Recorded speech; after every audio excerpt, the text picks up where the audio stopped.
ক্ষুদে কৃষক সেদিন নাক মাঠে চাষ করত। তার নাম ছিল রাম।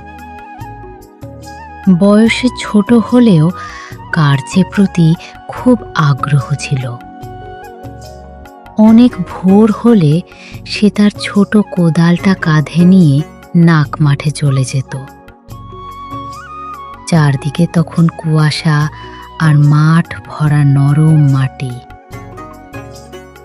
রামের বাবা অসুস্থ থাকায় বাড়ি জমি দায়িত্বটা তার কাঁধে পড়েছিল। প্রথম দিকে কাজটা কঠিন লাগলো। সে কখনো হাল ছাড়েনি। মাটিতে বীজ বুনতে বুনতে সে স্বপ্ন দেখত একদিন এই মাঠে সোনালি ফসল তুলবে। মাঠের পাশে দাঁড়িয়ে কিষান হরিপদ কাকা রামকে প্রায় পরামর্শ দিতেন। তিনি বলতেন, মাটিকে ভালোবাসলে মাটি ও তাকে ভালোবাসবে। এই কথাটি মনে রেখে যত্ন করে চাষ করত। নিয়ম মতন জল দিত, আগাছা পরিষ্কার করত। কয়েক মাস পর নাক মাঠে সবুজ চারাগুলো বড় হতে লাগলো।